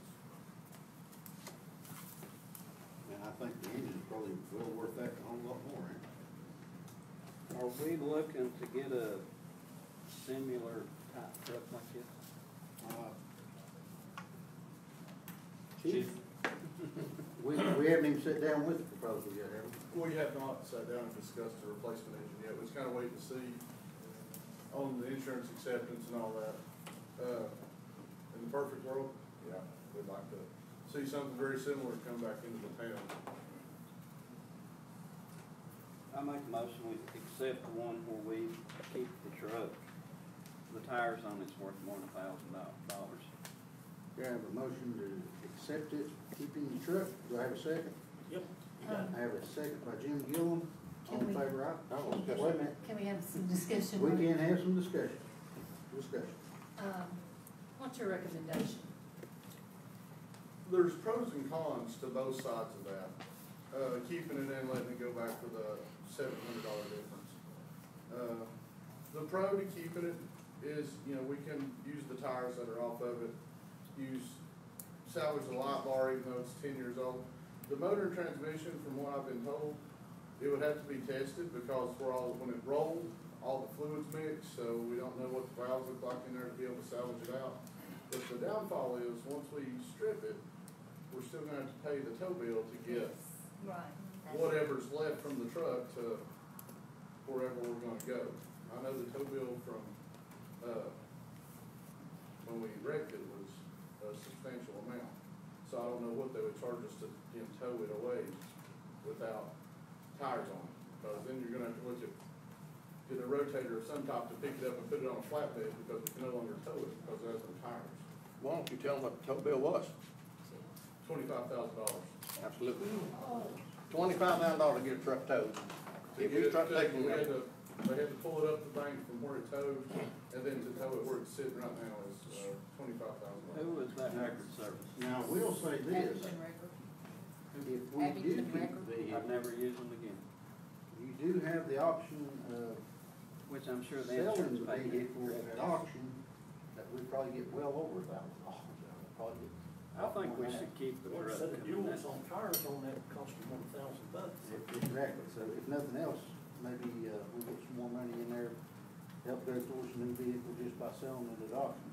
I feel like if we keep that truck and we start stripping it down, it's gonna be dead in the field. You take the wheels off of it, you're gonna have somebody come in with a big rollback and a crane to lift that up. Now, I mean, yeah, there's some good valuable parts on it, but what we're gonna get a second, well, we don't use them wheels for 5-6 years, they're gonna dry rot. That's a lot of money sitting on it. If you pay $25,000, what would it cost to get it moved out there? So I don't know what it would cost us to get it moved from where it's at. If it ain't have wheels on it. Wherever. I think you need to look at both parts of it. And there's pros and cons to both Right, sides of the discussion. I agree with that. And if it's the pleasure of the board to keep it, then, and sell it, then we're gonna have to stipulate that whoever buys it's gonna have to pay the tow bill to come And get it's it. gonna be expensive on them. Because we couldn't sell it in there until afford to ship it to wherever. And it's gonna be a salvage title at this point. Well, are we gonna have to pay the tow bill to get it somewhere else if we? Sell it on gov deal. I mean, we're gonna have to pay a tow bill. Somebody's gonna pay. Surely we'll get more than $1,000 out of it on Sell it on gov deal. Let them tell you. That's, If we give it to public county borders, I don't think we have to pay. Well, when the insurance when they totaled it out, do they not give you any, money to have that hauled off somewhere? No? No. They took $25,000 away from us when they bought, we done paid $25,000 total bill. That's the reason we're down to either 209,000 or 280,000, which way you wanna go. The $25,000 total bill. I still think we should keep it for a while. Of course, you know, it's, you got argument on both sides. Well, we're gonna make a decision on whether we keep it or we don't keep it at this point, and then they can decide if we do keep it, they can make a recommendation on do with it, whatever they need to do with it, or, if we don't keep it, then it's up to the insurance company to come get it anyway. Let me ask one question before we go on, you think about it anyway. Right now, what will the insurance let you take off that truck and still take it? I'm not sure. I think I can't. I think that we need to know before we vote on the issue. Absolutely nothing. No. Did somebody say we couldn't take nothing off? Nothing. No, Okay. and we do need to make a decision on this, this month. Because public entity partners are pressing us for a decision. I have a motion and a second. Do I have any further discussion? Roll call. Wait a minute. This is The to. motion is to keep it and accept that insurance offer. So if everyone votes yes to keep it, you keep it. If anyone gets split, majority rule. Alderman Wanda Davidson, No. Alderman Jim Gillum, Yes. Alderman Stephen McLean, Yes. Alderman Pat Stillwell, Abstain. Alderman Carl Wolf, No. Vice Mayor Jennifer Williams, No. Mayor Christopher Jones. Yes. It's 3-3. So what we do? 3-3 vote on the motion. Doesn't pass, you have to discuss more, and you can discuss more and repropose the same motion Okay, if you want. can I amend the motion? And Let's, real quick discussion. Let's look at economics here. $700 if we give it back to the insurance company. If you can't get $1,000 on gov deals for that truck, we got a problem. if you'll put it on gov deals, I'll give 3,000 for it today. I'll bid up on it under Yeah, I mean, another name. we set our own minimum bid as far as that goes. Will they remove it? That is totally up to whoever buys its responsibility to come get it and get it off our own property. I don't want us as a board to have to come back and pay a huge towing The bill. most your tow bill would be from here to Johnson City to a scrapyard would be about $500. The minute they roll that big rig out of the door, it's $2,000. As soon as they pop the door. I've had a lot of trucks towed, That big. that big, tractor and trailers. I As a can law- get a as a law tractor and trailer enforcement pulled officer- 100 miles for $600. As a law enforcement officer, every time we had to tow any kind of big rig off the road, it was like $1,000 to $2,000 just to pop the door and get them out the door. It's got a lot to do with who you contact. And a lot of these salvage places, will come in with their own records and haul them off. But the thing about it is, I'm looking at numbers, money, economics. If we keep it, like he said, put on gov deals, $3,000, that's $2,300 we didn't have to spend. Let me ask one question here. If we put it on gov deal right now, you gonna sell it the way it sets? Yes. Wheels and all? Yes. Correct. Unless there's something specific that they need off of it. But what I'm saying, you start Well, thinking. I mean, we can, I would think we could keep the truck for a few months and then decide what to do with it, whether to take parts off of it or, I mean, I'm sure the insurance is kindly wanting an answer on this. Yes, they are. I know we gotta have an answer. I promise them. I mean, as far as Yeah, that I goes, like that I'm idea. saying, as far as it goes, Public Works could cut it up into small pieces and load it behind it. They don't have time. All right. I've got a question. Yes. And this is probably for the attorney. Is there any liability that would be accepted by selling that salvage truck? Because it's my understanding right now it is considered a salvage title vehicle. Would there be any liability, we would assume, as the fire department or the town? Not if we list it as is, I wouldn't imagine any liability would attach to the town. I mean, That's my only thing. I don't wanna put it out there as it's been wrecked Which, and I mean, someone come and get it and say, well, I'm now gonna, if it's sold on gov deals, it would be listed as a parts vehicle. that's what I'm sorry. As a parts truck, you know, you wouldn't be able to, I wouldn't think anybody would wanna title it. Well, it would be, Salvage title it anyway. would be misrepresentation to try and Yeah, list it as a I new just vehicle. wanted to make sure we were clear liability wise. You know, one of those tires on that truck will go better $500 just for one tire. $500 for one tire. And that's got new tires on it.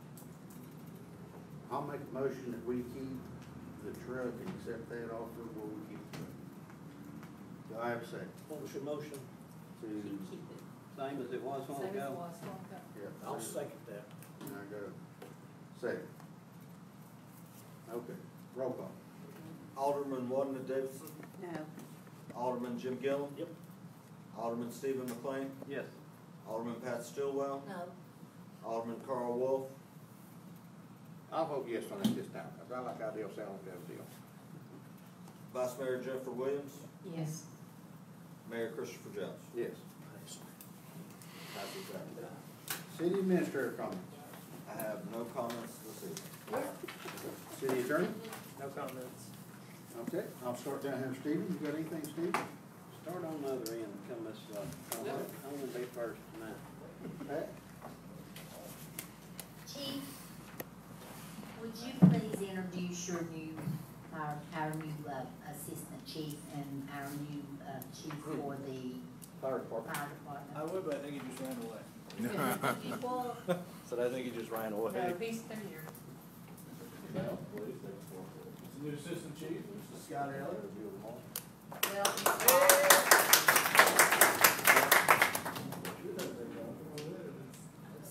Turn around. Take the picture, turn around, let him see. Did they not already introduce the Yes. fire chief? I thought they'd already been done. Jason Bynum.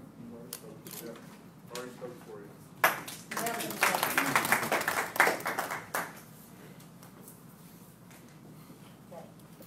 We're starting a new program over at, this coming Saturday at 11 o'clock over at the library for children. And we've got a book this week, and this is our book for this month, and it's Pete the Cat Rocking in My School Shoes. We have puppets that are going to be here, and we've got snacks for them. Oh, boy. So I want you all to spread the word that we're starting this new program for the children to get them used to coming to the library. Jennifer will be there with me Saturday, and we are going to over there, and we're just gonna puppet away. We're puppets sometime anyway. And, let's see, I got one more somewhere. And I wanna thank the fire department for coming in our subdivision and putting out the fire that was in, the house burned in Waring Acres, on Glenmore. Now, I gotta ask a question. Yes, ma'am. Mr. Gillum, do you have anything against the three women on this board? Well, you asked that because I don't like you. No, because I've been told that, Oh, Lordy. said that we need to get rid of the three witches.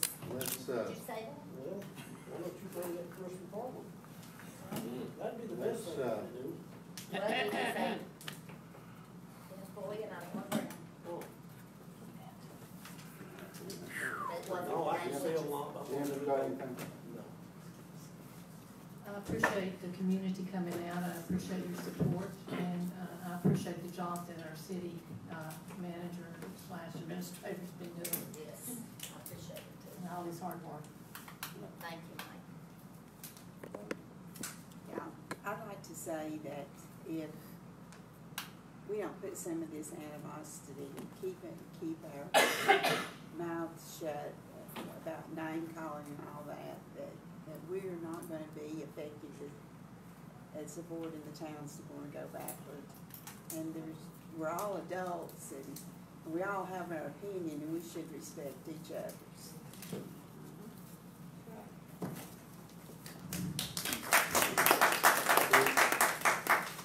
Yeah, I met a guy with sewer plant the other day.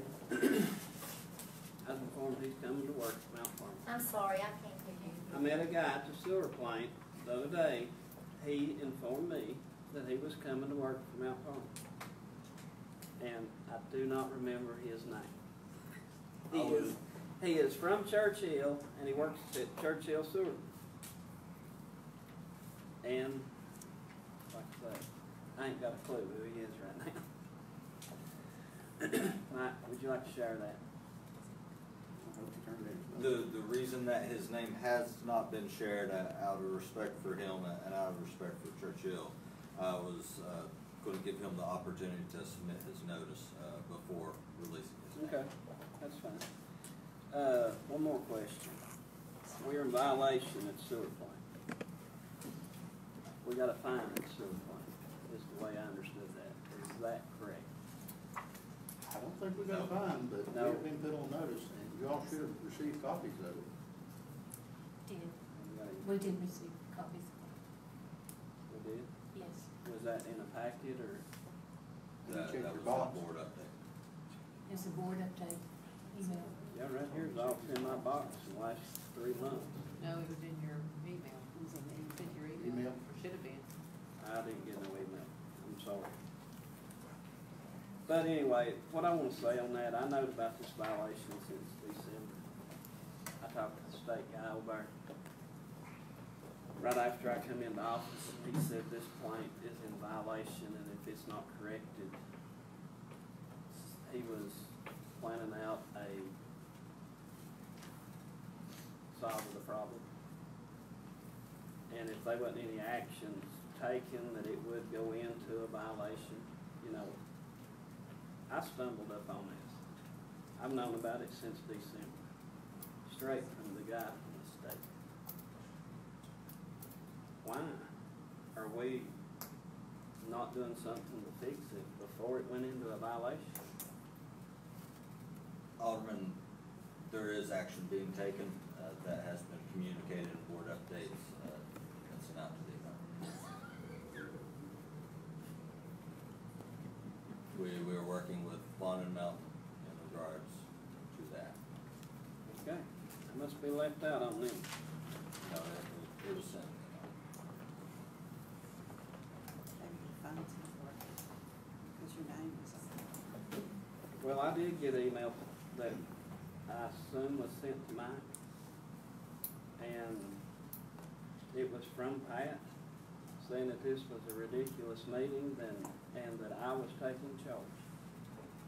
I have no reason to take charge. Everything I put on the agenda this month is to protect the taxpayers' money. But I do want to say, Mike does a really good job with numbers. I don't think he's the best leader and knowledge on the construction end of Mount Carmel, but I can't complain about him handling numbers and stuff like that. You know, everybody thinks Stephen's against Mike, but I'm not 100% against our city administrator. I think he does a really good job as a city reporter. That's all I got. Mike, that put a grin on your face. Sorry? I said, that should put a grin on your face. Getting a compliment like that. Okay, guys, I'm gonna go back to what I have said many times over and over and over. Every action that we take up here on this board, every comment that we make up here on this board reflects on this town as a whole. We have business people that are watching every move we make, every comment we make, and we need to learn to work together. We try to have the meetings together, try to get some of this stuff put behind us, but y'all need to put your differences behind you, and you need to work towards the betterment of the town, put your political agendas behind you, work towards the betterment of the town. I don't know which one of you's running again, I don't know which one of you's not running again. Make your political comments after the meetings. Don't attack everybody, don't attack everything. vote how you stand, you wanna explain how you vote, that's one thing. This is not the place for politics. Politics is during election time. Let's keep to the facts and let's try to work towards the betterment of the town. Michael has done an excellent job. John has done an excellent job. But you gotta think about something. Chief, this is your first chief position, ain't it? It is. Yep. Your first assistant chief. Yep. This is your first department head position. And the most experienced person we got is Jason right there, which is 3-4 years, right? Give or take. And a good employee. Michael, this is actually your first city administrator position. Yes, sir. Yep. And John, this is actually your first town that you've represented. Yeah. Yep. So, I mean, I've got just about as fresh and as greenhorn, we've got the freshest greenhorn staff that any city could actually have. And I think our guys are doing a great job. Now, wait a minute, Well, I've been here 23 I'm plus sorry, years. yeah, now, You wanna stay on Tammy line. over there That's your part. is much better. Have you and grandma But lunch? these department heads are all greenhorns, but they are doing an excellent job. Yes, they are. I want to Absolutely. compliment myself. And the best thing is, my goodness, every month they're getting more and more experience, and they're definitely going to get it here. So, with that being said, I have a motion to adjourn. I second. And I have a second. All in favor, aye? Uh-huh. Who's up?